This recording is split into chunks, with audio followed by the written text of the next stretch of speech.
Okay, we're live. 8:01, Tuesday, September 16th, 2025. I'm Mark, your host, coming to you from Baker's Green Acres. This is the Anyone Can Farm live chat Tuesday night edition. We kind of talk about things having to do with homesteading, farming, and just plain living. I'm Mark, your host, like I said. Marion, Michigan. That's where I reside. Whoa, I got a little froggerino in my throat. I just came in from the biochar area. I am actively making biochar last couple nights. Last thing I do before I come in. And what that looks like is I unload the retort from the night before. So I have a contraption where I can, I've got biochar in my throat. I was out there not talking. I haven't talked to anybody in quite a while here. So I unload the barrels, and then I pull the barrel over. There's kind of a little trolley, and I have a thing that clamps on the barrel and picks it up. And then I have to pull a couple of pins out. And once those pins are pulled out, the biochar just falls down out of the barrel into a wheelbarrow. And then I bring that over to another area close by where we have a feed grinder that's set up. It's an old hammer mill, real old one. And we have it connected to one of our tractors and shovel the biochar in, and then it falls down underneath into a sled, just like a snow sled. And then we take it from there and we put it in bags. And there's one other step. We inoculate it before we do that. And then it just goes right over to the shop or right over to the store. On the shelf it goes, and then out. So we've been out for a little while, and people are clamoring for it. And my wife was clamoring for it, actually, because without it in chicken feed, you do not get the same growth. You just don't. It's pretty amazing stuff. And if you don't know what biochar is, we're not here to talk about biochar tonight, but it's worth looking into. It's probably one of the most universal force multipliers on a small farm. It works for soil. It works for livestock. It works for your lawn. It's a compost additive. I mean, the list goes on and on and on. Even human beings use it, and it does quite a job of increasing health. So we've been doing it for, 15 years at least. We're pretty good at it at this point, and it's something that I will always do. I'm always looking for a way to increase the efficiency of it. This year, I didn't do too much other than moved some stuff around, the feed grinder especially, or the pulverizer. I moved that to a position where I could leave the tractor hooked up. Where I used to have it, the tractor was across the driveway. And so people would try to drive out and, oh no, they couldn't get through. And so we couldn't leave it there. We would just hook it up when we wanted to use it. But now it's hooked up, and I'll probably leave it there for a couple of weeks while I'm getting all I want. And yeah, it's really a good thing. But that's what I was doing before I came in. And before that, we're working on a new shelter. It's part of the cattle program. This shelter is being constructed out of a bunch of hoops that used to be for our hoop house, which got taken down in a storm several years ago. And we hung on to the hoops, and we just built the foundation, and the hoops are going to go on the foundation, and then we're going to cover them with steel, right? And the one that we're building now is only going to be 16 feet deep with a lean-to off the back for hay storage. And it goes if you've been here, it's over the hill down by the pond, and that's where the beef cows are. So around here, beef cows are just any cow that we're not going to milk. They become beef animals. So if we have a bull born to one of our milk cows, we castrate him and then we put him out when he's ready with the bigger animals, and he spends the whole summer grazing and into the winter, and then they eat hay all winter long. It's kind of a nice setup because you don't really do much once everything is set up. Last year, we didn't have a good shelter for them, and there was some cover, some trees and stuff, and they could get behind that, but it just wasn't enough. And I felt really bad about that. I had intended to build them a shelter, but I just didn't have time to get to it. And this year, it's not going to happen again. So we're building this one, and we got a fair start on it. When you start a project like that, you kind of think you know how you want it, and I've even drawn it out. But then when we actually got to it, we discovered things that, oh, okay, this is going to look a little different than we thought, and might not stand up to the wind like we thought. So we're going to have to make some adjustments to it. But anyway, we did make a really good stab at it today. Got a lot of it done. Don't have the hoops up yet. Haven't even purchased the steel yet, but that'll come. And it was actually 83 degrees here today. So it was not the best day for working out there, but I had one of my hired guys could come today, so we had to make the best of it. And before that, we had just the regular, feed, milk, all that stuff. So when I finish up and come in here, a lot has happened. And I think this has been one of the most productive years that we have ever had. And I kind of liken it to, a friend of mine used to say this, when that tetherball game, when it gets close to the end, it seems to whoop, really go fast.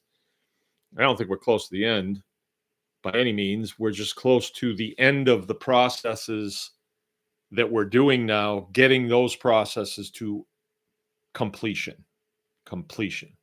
And then after it's complete, then we just operate it. So the beef, we've done quite a bit for that this year. We fenced in a pretty good sized section of the field next door. It's a hay field, but we take one cut off of it. And then once it's fenced, we can let the cattle in there after the grass gets up a little bit higher. And my philosophy is I don't want to just cut hay all summer and store it. I would just as soon take one cutting, store that, and then graze the rest of the season. So that makes a lot of sense, but you got to have fences. The thing about building fences, once they're built, if you build them right, they'll be there for your lifetime.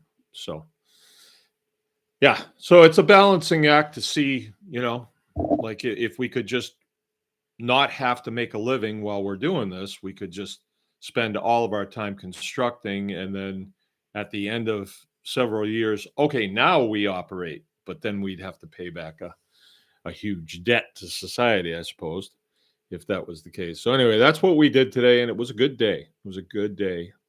I am destined for bed early tonight, and most likely a steak before I go.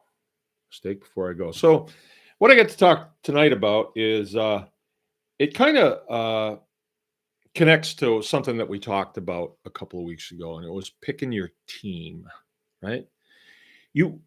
Whether you know it or not, when you run a farm, I'll just use myself as an example. I have a team around me, right? So I have a couple hired guys, they're part-timers. My kids, I couldn't really pick them. My wife, I guess I did pick her, but at the time I picked her, we had no idea we were going to be here. And she picked me, I suppose. So that was a long time ago. So that's not a great example. But then there's things that we need, stuff to bring in from the outside, like, say, propane. We need propane to heat the water for our chicken processing business, to heat the milk house, various things we use it for. The range in the kitchen, down the commercial kitchen. So there's several people around that do that supply that, and we get to pick the one that we want, right? As long as we own our own tanks, we can pick the one we want. And see, so they become a team member. I don't have a propane well here. I have to bring that in. Same thing with diesel fuel and gasoline. I have to bring that in. I don't produce that. And a lot of the equipment that I have runs on diesel fuel and gasoline. So I need it, right? Could I do without it? I sure could. I got a wheelbarrow, but things wouldn't go along as quickly as I would like. Let's see, what else? I don't have a sawmill.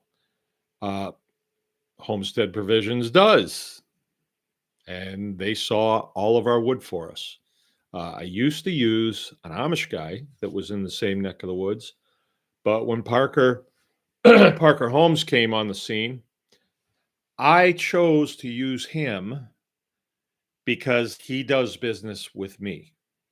The Amish guys, they don't do business with you. They'll never come and buy a chicken, have a chicken processed, buy a pound of hamburger. They'll never do it. They have that lined out within. So we go to them, we spend our money. They never come to us, never. So when we can go outside of their community, we will. Within our own community, we will do that if we can find somebody that does a fair job. Now, there's an Amish outfit that I use. They roll out steel, and I've been using them for a lot of years, like 15 years. There's nobody else around that does it. There's another guy, 30 miles away, but he's Amish too. And then he rolls out steel for a guy that's 20 miles away, but the guy just puts it on the shelf and you go and buy it in whatever length he has. But the guys that I use, they're over in Tustin, over by Parker's. And they're real good, real nice guys, and do a really good job. So I will continue to use them. So that's what I mean. I have a team around me, but I have used people like, say, for HVAC, for our coolers and heating equipment. When it breaks, which it does, I have a choice of who I can use. I was using a guy for a while, but every time he came here, he was very abrasive as far as the things that I feel are good for society, and as well as the things that I think are bad for society. And I guess you could call that politics, because certain political candidates are pro this and anti this. And, I just get tired of hearing it, even though it's pretty obvious where we stand around here, even though we don't have a Trump flag out in front of our house or anything. But, we're just, you can tell.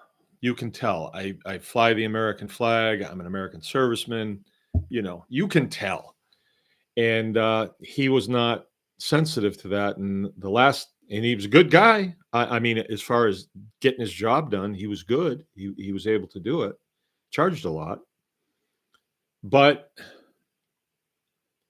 the last time I went to call him, I was kind of like, I got to find somebody else. So I called another guy that's local for a problem that I had. He came out, he fixed it. Right? Oh, okay. That's good. I'm going to give you another try. I will call you again. I called him again for a cooler that was down. He said, I'll have a guy out there this afternoon. But the guy never showed. And it's been months. And So the decision was made that this is not a good partner. This is not a good team member. Might be a nice fella, you know, might be a great dad and stuff, but that's not why I want him. I want him to be able to fix the equipment because I'm not able to. And I shouldn't say that I'm not able to. If one guy can learn how to do HVAC, another guy can. So I could. I'm just not in a position right now to enter training to learn this stuff. Uh, it's not like I was born knowing how to butcher a beef or a pig or a chicken for that matter. It's things that had to be learned. Hold on, I got something on my screen here. I'm not going to get it off. It's stuck, whatever it is. So I can learn that, and that is really where I need to be. I need to learn how to do those things. As far as like fixing cars and things like that, that's something that I would like to contract out. I'd like to have somebody that I could say, hey, I need this such and such fixed, and it's picked up the next day and gone, or whatever. I don't want to have to pester, and I don't want to have to wait either. When it gets up around 15 days, it's like, well, I guess this ain't going to happen. And if it does wind up going down the road, will it ever come back? So that you have to find somebody else. So I did go into that a couple weeks ago, and I expounded on that. And it's a culling process. You try people. If they don't do good, you just pass them over and you go to somebody else. But this is different. This is about patronage to your farm. So on our farm, we have a butchering facility. We do beef, pork, chicken, and milk cows. And then we have a store right on the farm. It's the old butcher shop. And when we butcher a beef cow, we make the various products out of that the best we can, and it goes right into the store. When our customers come in, say to get their milk or their eggs, and they say, "Oh, you have hamburger? I want some of that." And they take it and they go. Now, the way it works is they pull up in the driveway right in front of the store. And I even instruct them to do this because you want them to get in and get out quick. You don't want them to, okay, park up here and then walk down. And then if they want to make a quick stop, that's the way to do it. And we instruct them, hey, just drive straight right around and it takes you right back out on the road. No backing up, anything like that. So our patrons are coming onto our farm. Our farm is where we live. It's where my animals live. My dogs are here, and my children play here. And my grandchildren come, and they're here too. So it's my home. It is my habitat. It's my habitat. I got a good story to tell you too about habitat, if I can think about it. Somebody remember. I want to tell you this story. It's still impacting me. I'm still having like residual blessings over this. So it's my habitat, my wife's habitat, my children's habitat. And there is a certain rhythm that goes on here. There's a certain energy that goes on here. And we have a certain way that we live our lives. And there's definitely things that we don't think are good. And so we tell our children, this is not good. Don't ever get involved in this. Drugs are not good. Illegal drugs. Don't get involved with drinking. Don't smoke cigarettes or drink whiskey. Gambling, we're not into. And then many other, not many. I'm just a handful of things like the whole gay rights thing. I gotta say it.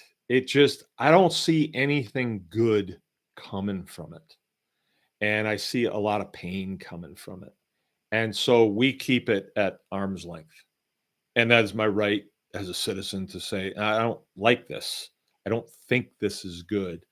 And now we have transgenderism now. So now, as I, for a long time, I've said to you guys that it's absurd. It's absolutely absurd for a 65-year-old man, Bruce Jenner, to decide I'm going to change my name to whatever he did and then put a dress on. It's absurd. It's mental illness is what that is. The poor guy. I don't hate him. I feel kind of sorry for him, right? And I'm not going to play along. I'm not going to play along with the illusion that that is somehow brave, and I'm just not, because my definition, you can say it's brave, but I don't think it's brave. I think it's mental illness. I think it's insanity. He's not sane. I mean, I could see, and I'm not going to do that. I'm not going to go there. All right. And so I would not, if Bruce Jenner said, "Hey, I want you to send me some stuff," I would say, "No, I'm not going to do that. I'm not going to do that," because if he became a patron of mine, every time that I am going to, let's say he wants to buy raw milk from us. Now, I did raw milk this morning. I was the bottling guy. Hired man Brian was actually doing the milking. And so the people that come on Tuesday, I write their name on there, right? So I wrote the name Rich on there. He gets 3. Ken, he gets 2. Let's see. Anyway, you get what I'm saying. But if I was going to be writing Caitlin on there, and I'm picturing Bruce, then in a way I'm going along with it. I'm going along with that delusion. And there have been times in the past where we had customers that I was kind of like, I don't know about this. I really don't know about this. And usually it goes one way or the other.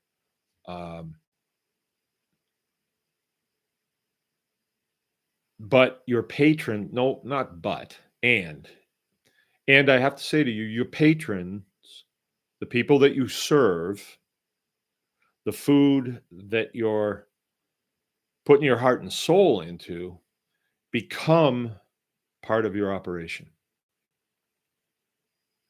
They do. They just do. Because when that product leaves, like say raw milk, and you have somebody, let's say Bruce Jenner, that calls up some other tranny friends of his and says, "Hey, I'm getting this milk from Baker's. You probably ought to go over there and get some too." Now we have 2 of them. And it shifts everything. Now, for a long time, we've been urged, and part of me is like, okay, we've been urged to be tolerant of those things that we would never tolerate from our children. We would never tolerate from our spouse. But from somebody who's paying you money for, say, a gallon of milk, we got to be tolerant of their views on things. You vote for this guy, I vote for this guy.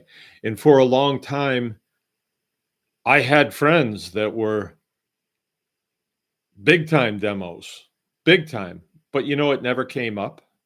And honestly, I didn't really know what they believed because it didn't come up. We met on the field of food production and farming, and that's usually what we talked about. Then occasionally a guy would say, I had a friend like this. He says, "Hey, you want to go sailing?" Yeah. So we went sailing. we talked about sailing and the lake and maybe some of our farming. We told a few jokes, things like this. I didn't really know that they felt strongly that, if their daughter decides to shave her head and grow a mustache, that they were going to call her somebody, that could happen. That never came up because who'd ever heard of anything like that? I hadn't.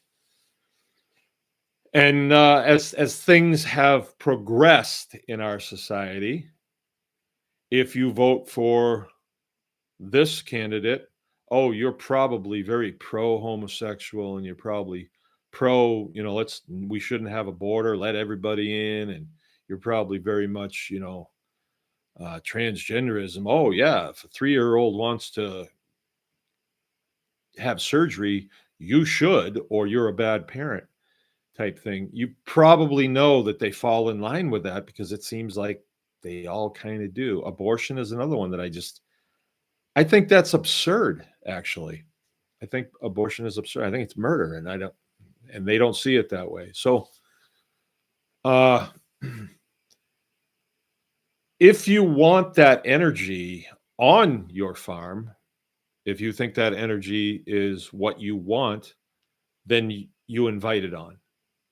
If that energy is not something that you don't want your children seeing it, you don't hold with it, you don't believe that it's good, true, and beautiful, then it sort of throws a wrench into the works. With me, I can picture quite a few of my customers. Quite a few of them right now in my mind's eye. And one of them was actually here today, and I talked with her at length.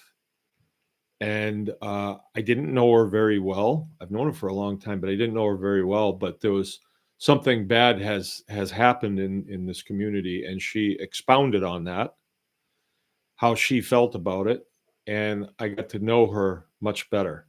And I liked her point of view. We kind of opened up. It was me and Jill and her talking in the driveway. And I think that you have to do that, or else we're going to have things shoved down our throat that we don't like and we don't want for our families. So your patrons belong to you.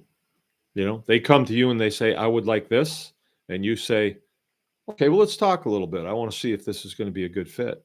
And then you find out that, the guy whips out a joint in front of you and says, yeah, but I got a card for this. Well, I don't want that on the farm. I just don't. Anybody that does it, if you got to do that, hey, not here. Don't do it here. Or if somebody's, got some weirdness going on, if I can't accept it and I think it's going to upset what's going on here, I would say no. And generally, when I tell people, well, there's an interview involved with getting milk, I want to talk to you before I consent to this agreement that we're going to go into. I'm not going to do it over the phone before I've even seen you. I mean, you might be a chronic complainer. You might be somebody, and I can think of a woman like this. We actually butcher chickens for her, and she is an unbelievable complainer. And she never complains about me when she's here, but she complains about other people that I know do good work. And I know it's coming, and I'm glad that I don't have to see her butcher her chickens, whatever. That's not a big deal. I don't feel as though if I butcher a handful of chickens for her, she becomes part of the family. I'm not saying that. But recently I was posed with a proposition for milk. Somebody wanted milk. And come to find out, the milk provider that was providing milk to this individual said, not doing it anymore. I'm not going to provide you with milk anymore. And then this other gal calls the house, and I'm wondering why, what's gone on. And then so I called the other gal, the other dairy person. I know them. We've done a little bit of consulting for them, and come to find out it had to do with some really bad things that were said regarding the assassination of Charlie Kirk. And I know in this crowd, especially, you're going to have people saying, "Well, I don't know, that it's kind of fishy. Maybe these guys did it. Maybe these guys." I don't want to debate that at this point. The narrative is the man was assassinated, and he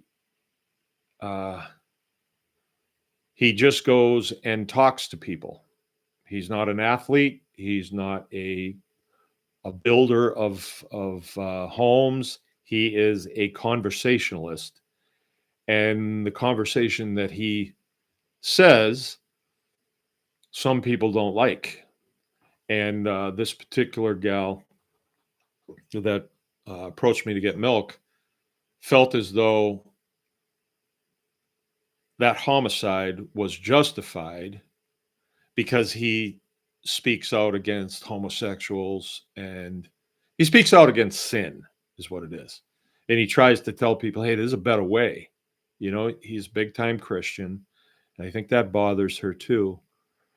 And originally we said, yeah, you can get milk from us, because I don't want to fan the flames at all. I don't.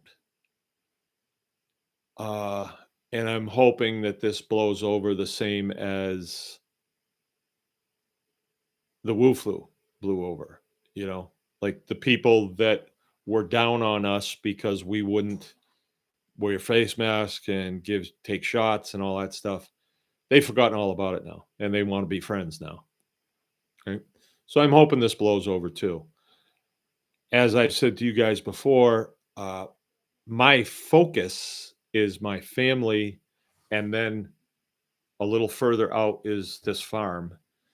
And that's what I like to focus on. Now, I dabble a little bit here or there in other things, but my focus is here. That's my main thing. So, getting involved in a political discussion in the next town over that a lot of people are highly involved in right now, because a lot of people were really irritated with the statements that this individual made. Highly irritated. Like I read some of them, and it's like, wow, that is bad. Like, especially if you're running a business, you might think that, but don't say it, you know, and don't say it over and over and over and expect every time you say it, people are going to say, oh, yeah, I see what you mean. People don't feel that way. People see a human being, they have a feeling the sanctity of that man's life, and his opinions are kind of secondary. It's sort of like when George Floyd was killed. Um, there was parts of me that thought, well, he wasn't really a productive guy, and he probably has a lot of things up his sleeve and all that. I didn't lose sleep over that. But I don't recall anybody saying, oh, he was going to die anyway. So I don't recall anybody saying that. People were like, well, he's not my cup of tea, but he has a right to live. He wasn't doing much with his life. He was pretty much wasting it. And I guess he had a pretty good sized criminal history, but I don't recall anybody saying, oh, he had it coming. I don't recall that.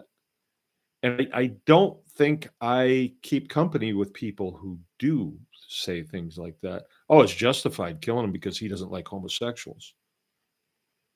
Now, that's not good. That's not good. So I'm faced with the decision. Do I want this person to be able to come on my farm and have access to my farm?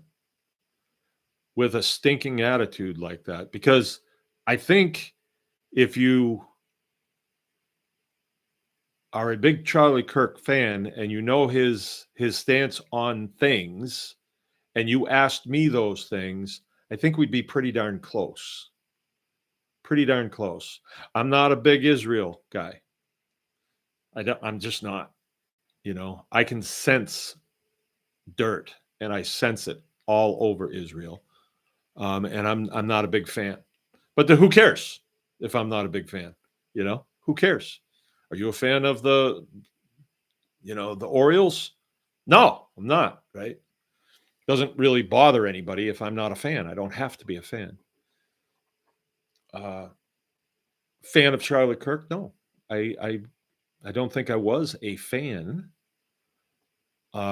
He would come across my feed once in a while, and I thought he had some good things to say. Yeah, I wasn't a fan.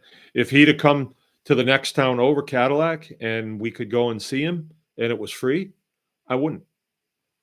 I wouldn't go. I don't like crowds, and you pretty much know what he's going to say. I mean, that's me. I'm the same way. So I don't need somebody to bolster my feelings about life and people and all that. That's already formed in me. Gotta get some water here real quick. This is Baker water. It's not Pellegrino. It's just a Pellegrino bottle.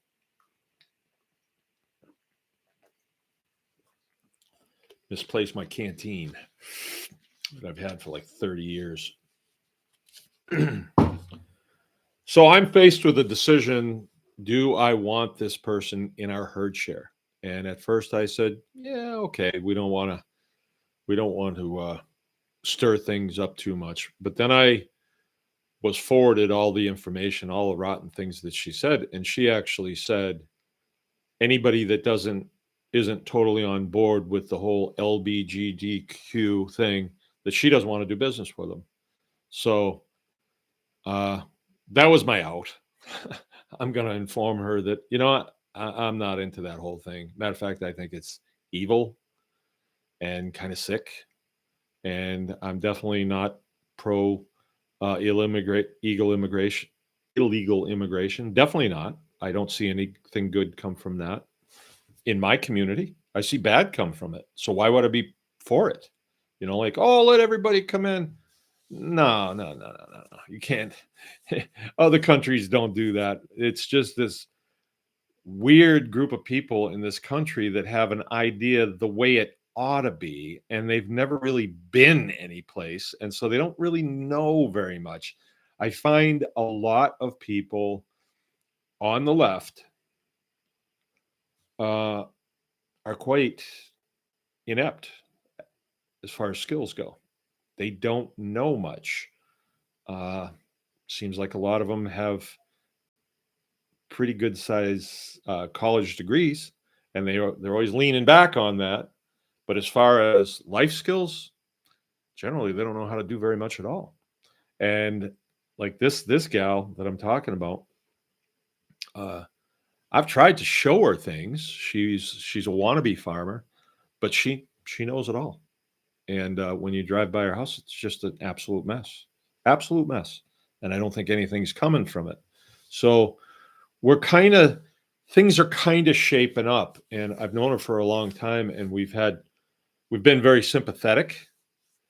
But after the rotten stuff that she said about this guy, my sympathy is gone. It's just gone. It's too much, it's just too much. And I'm over being sympathetic to patrons who are so radically different than my family and my farm ethic that I probably will not do business with them. Now, there are people that I do business with, and it's hard to tell where they're at. And it's not like I'm going to say to them, so who did you vote for? I'm not going to. That's not a good business thing. I mean, if people stop and they want to talk to me about stuff, everybody knows where I'm at, I think, or people most likely know where I'm at. that have spent any amount of time in this neck of the woods and know about Baker's Green Acres. It's not a secret. And if they want to talk about stuff, I'll talk about stuff. I'll tell you what I feel. I'm not ashamed of the way I feel about things. Not at all. Not at all. I've been pretty vocal about things. Why shouldn't I? I have this First Amendment says I have the right to free speech, but I can't talk bad about Israel. I'm not really talking bad about it. I'm just saying I'm not a fan. I'm probably not going to go there. I don't know any Israelis. I have one thing that came from Israel, and I brought it with me home accidentally from the military. It's a M16 magazine. It was in a bag of my stuff on some trainer that I went on. I don't even know how it got in there, but on the bottom it says "Made in Israel." How about that? They make M16 magazines in Israel. Never knew that. That's the only thing I have from Israel. But I don't like the dual citizenship thing in our legislature. That kind of worries me a little bit, and don't like it. But in my position, I don't really have to worry about it. I can not like it, but there's nothing I can do about it anyway. Nobody really cares what I like and what I don't like. But I do have a responsibility, and you do too, I think, to be selective about your patrons. And notice that I'm not really saying customers, right? Because in a business like this, we don't have a flashing sign out in front of the farm. The people who come here are repeat return customers. If someone shows up here, and I had this happen not too long ago with a customer that I don't know will be around too long, right? So this happened. The energy with these people is tough, and I'm not sure if they'll be around very long. So they brought somebody with them, a friend, and she said, "Oh, I'd like to get a gallon of milk." And I said, "Oh, are you interested in a herd share agreement?" "Nope. Just want to try it." "Well, if you like it, will you be are you entertaining getting a herd share?" "Nope, probably not." It's like, well, this is not exactly how we do this, one time hit and miss. What about my jar? "Oh, I'll get it back to you." Nah, I didn't like this.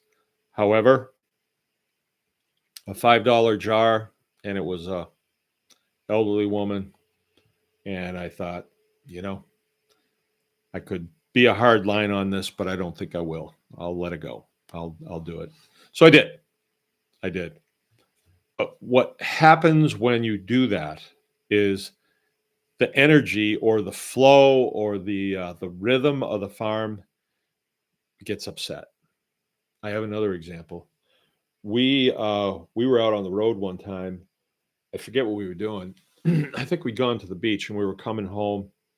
We had to make a stop on the way, and we had a customer call and said, "I'm going to be coming through there tonight at 11:30. Do you mind if I stop in and get my milk?" It was a text. And Jill said, or something. And I said, "What?" And she tells me, and I said, "Absolutely not. Absolutely not." So Jill just said, "No, that's not going to work. You'll have to come the next day." She called back again and said, "Would you reconsider, because it's a long way and da da da da da." And I said, "No, because by that time we will be home, we will be in bed, and my dogs will do what they're supposed to do when somebody pulls in the yard and flips on the lights and gets their milk, and and I said, "No, absolutely not." And I didn't get a chance to explain it to them the next time I see them, but I noticed the next time I seen them, they were giving me the side eye a little bit. And I would have said, "Would you mind if I came and went into your garage 11:30 at night when you're sleeping and upset your whole rhythm like that? We have set hours. That's what we offer. If you want something outside of that, We don't offer that. So um, that's just another example. And they're still patrons of ours. And I think they kind of decided that, we're not going to be able to push these guys around because it was always something else that they wanted. Always wanted to see if they could get something else. And yeah, we see that occasionally in that vein of personnel. It's like they are this gal that wants milk too. The last time she was here, I said, no, you got to pick them up by 7. Well, I'm not going to be leaving until like 7:30. Is it okay if I come at 8? No, I just said you got to pick them up between 5 and 7. I'm giving you 2 hours. You got to come in that time. If you can't come in that time, we can't do this because I'm not going to go in the house, sit down, put the TV on, have some food in front of me, and then all of a sudden you come wheeling in. I'm done for the day. I got my boots off. I'm done work for the day. If I have to come out, somebody has to pay. Somebody has to pay the man, a man, to come out and service you. And we get paid $25 an hour. That's what I pay myself. So if you need me, that's what it's going to cost. Anyway, she got the hint. I had a guy one time, and he is of this ilk. Definitely a libtard from Traverse City. And I had no idea. It was a new name on the roster, and he was going to be bringing a whole bunch of chickens. This was last year. And we're very precise. Our hours are from 5 to 7 for drop off, and our hours for pickup are from 5 to 7. And when people call to make an appointment, they say, I'd like to get some birds done. And we say, yep, no problem. They have to be dropped off between 5 and 7 on Thursday for butchering on Friday. And then on Friday, you have to pick them up between 5 and 7. Is that clear? And people, we really hammer it home because let's say 7 o'clock comes and they're not there. And then we want to go fishing or something. We can't leave, because we've got to make sure that we get paid and everything goes smooth.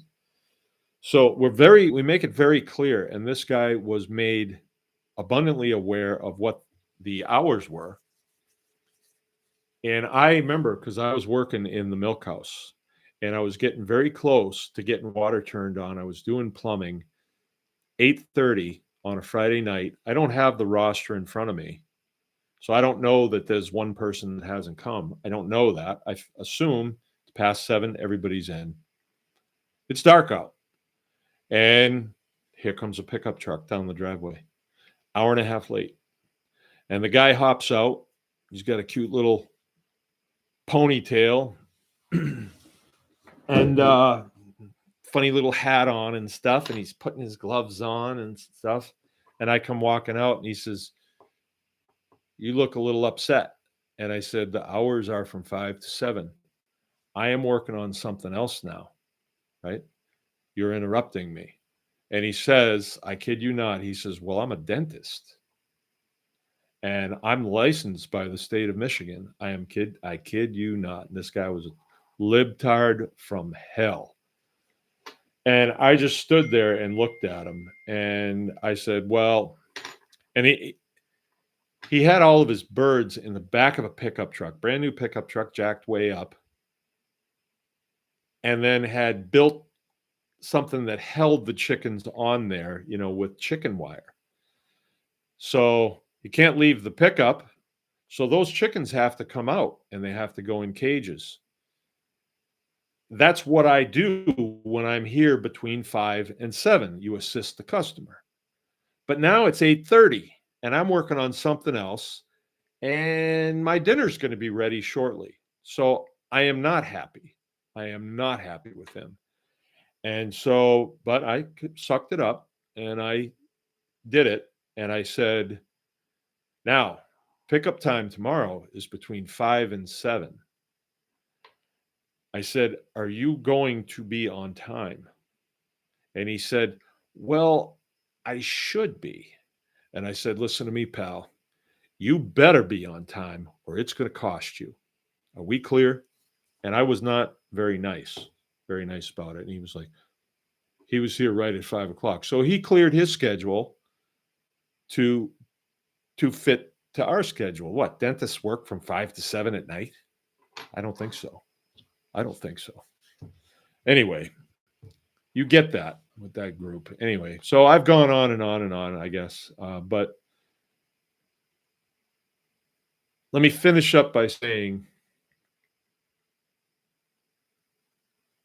if you produce something and you put your heart and soul into it, and then you're selling it to somebody who you really don't like, they really don't believe in the things that you believe in, it might disrupt your rhythm, and maybe it's something you ought to look at.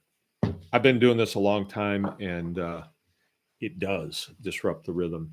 And the products that we produce, I never tell you guys to produce stuff that only a small segment of the population wants. I always say, produce the stuff that everybody uses. Everybody eats chickens. Everybody eats hamburger. Everybody eats pork sausage. Everybody likes bacon, right? Not Mangalitsa bacon. They don't like it because they see it and they say, oh, that's too fat. But once people have it, then they're like, oh, okay, this is the stuff right here. Okay, that's it. That's what I got for you. Story time. This is great. The other day, I put some of the finishing touches on this field next door that I put fences up. These are all new fences, and I was able to pull the gate, and the cows came in, and it was neat because they had never really been on that field before, and so they get pretty excited and they run around, and then they settle down and they just start mowing down on the grass. So it was pretty neat, and I made I want to make a video on Baker's Green Acres Facebook page because I have a lot of people that are kind of into that thing, and I just use it as a show and tell, and I just like show and tell. I just like it. I always have. I'm not a content creator or anything like that. I don't make any money off of any of that. I just do it. It seems like a burden until I do it, and then I do it, and then I meet people occasionally and say, I've been watching you for years. You do some really cool stuff. I like that. That's cool. So that's the only reason I do it. But I'm making this video, and I had just put up a birdhouse. And as I had putting up the birdhouse, one of my neighbors drove by, and they don't really know what I do here exactly. Not really. They kind of drive by and it looks different. It doesn't look like the conventional farm that you would see around here because those, you don't really see cattle on those farms. And so I think they get the feeling like I'm just hobby farming or something like that. So, and I'm up there putting a bird's nest up. When I built the fence, periodically I would put in a cedar pole that was 10 feet tall. And then I come back later and I set up a ladder and I have a birdhouse that I made and I put it up on there. And it attracts swallows. And everywhere I put them, the swallows go in them. And we find out that swallows eat a lot of insects, flying insects. And when the cattle are out there, they're manuring, so it creates a safe haven for flying insects. And also you have these flies that land on the cattle, and they're like in waves on them. The cattle don't seem to mind. I'm pretty sure it's a design characteristic. There's got to be some good that comes from it, I would think. You can spray chemical on your cattle and it'll kill the flies, but I don't know. That doesn't sound right. It just doesn't sound right. But I'm out there making this video, and out of the corner of my eye, I see something. And it's somebody I've been looking for because, as you know, we do pastured poultry, so we have chickens out on the field. and occasionally a chick will get out and be out running around. And from the evidence that we find, the forensic evidence, it was a fence post. And at the base of that fence post, there was a lot of chicken bones, fresh killed chick. And I know who that is. It is a hawk. It is a red-tailed hawk. We have them in Michigan, and they're beautiful animals, but they do a lot of damage. And once they find a place like this where there's chickens running around, they hang out. And in years past, I went to extreme measures to shoo them away. Let me put it that way, in years past, but it hasn't happened in quite a while, like 5 years, at least 5 years. And I think the last time it didn't actually hit the animal. I put one past him, and that was enough for him. He took off, and I never saw him again. So the other day, I'm doing this, I'm making this video, and then I see him, and I commented that, oh, I'll get you. So I went over to the house, and I got my trusty 22 Magnum with 30 grain VMAX bullets in it. And I got in the pickup and I drove over very slowly, and I stopped and I looked.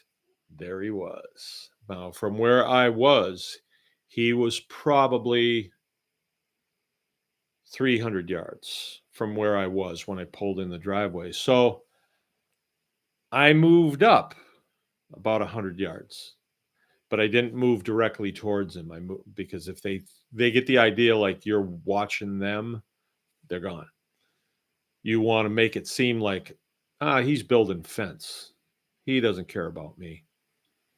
And then I kind of moved my way around stuff, and I got to within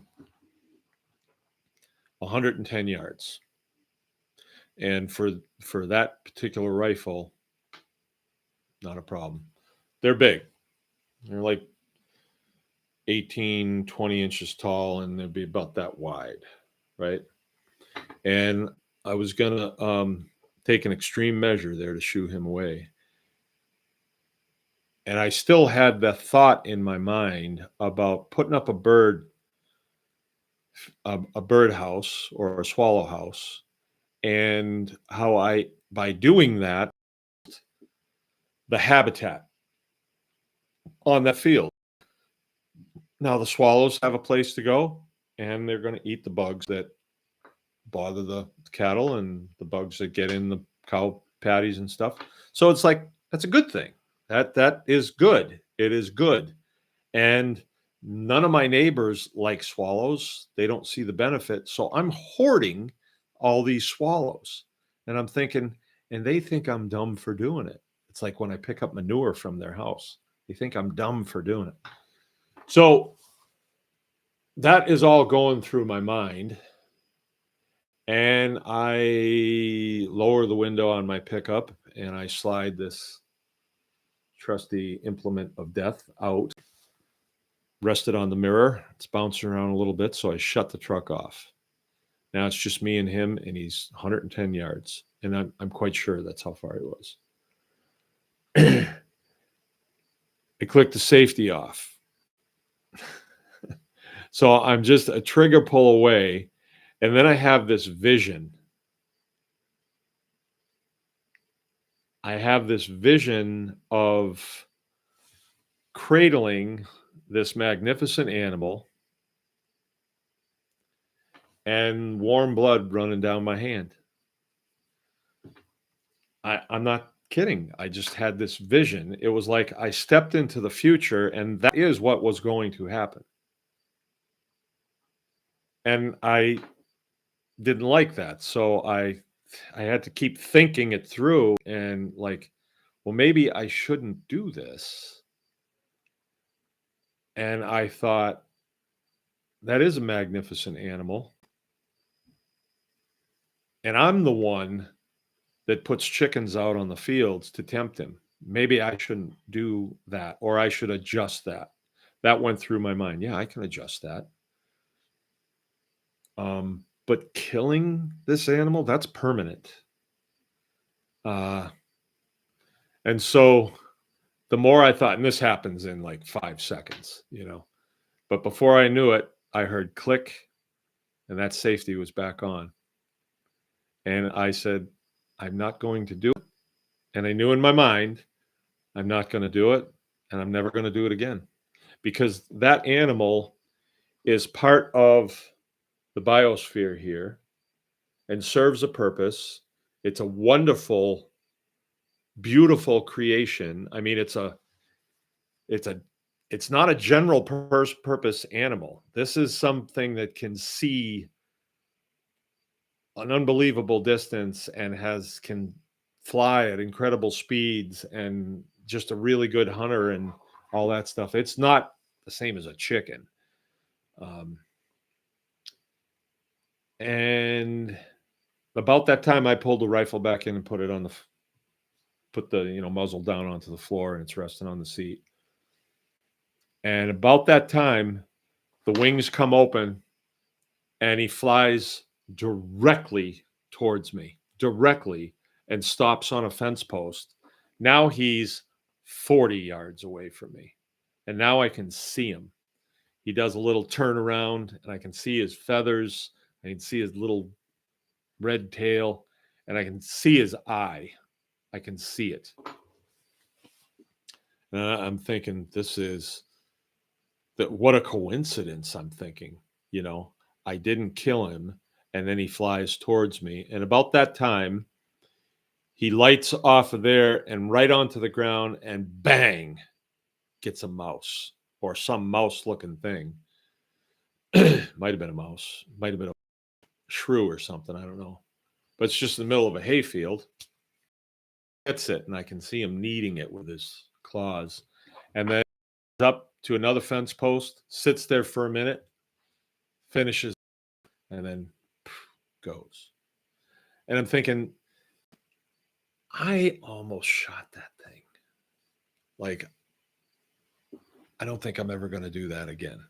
Ever do that. I know I'm not going to do it again. And yeah, that's the story. I'm going to adjust the way I do things and not resort to killing because some animal is not doing something I don't want them to do. Right? Now, will I feel the same when there's a skunk? I don't know. Will probably feel the same, honestly, because they live here too.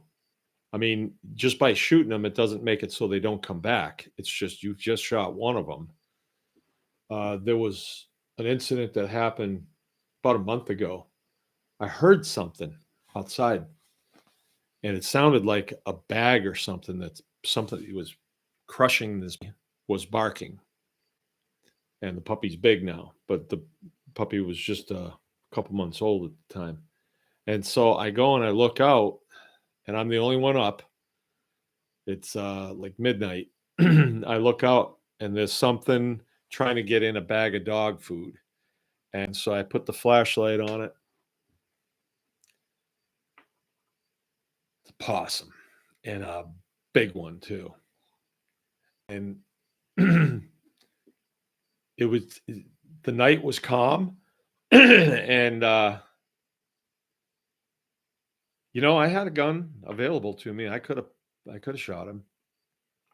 But all he's doing is getting something to eat. He's not doing anything. Leave him alone. So I kind of walked out there, and he just waddled off. And I didn't. And the next night he was back, and I did the same thing. Right. So maybe he decided that we shouldn't do this. Yeah, it's kind of nice if you live in a habitat and you're not the killer. I don't want to be the killer. Anyway, there's my story. All right, gonna go on 9:06. Appreciate everybody coming by. Remember, anyone can farm, and if there was ever a time to put the pedal to the metal so you can build out your habitat in case you need to keep your head down for a couple of days. Might be the time. Who knows? I've been saying this a long time. Never know. All right. Good night.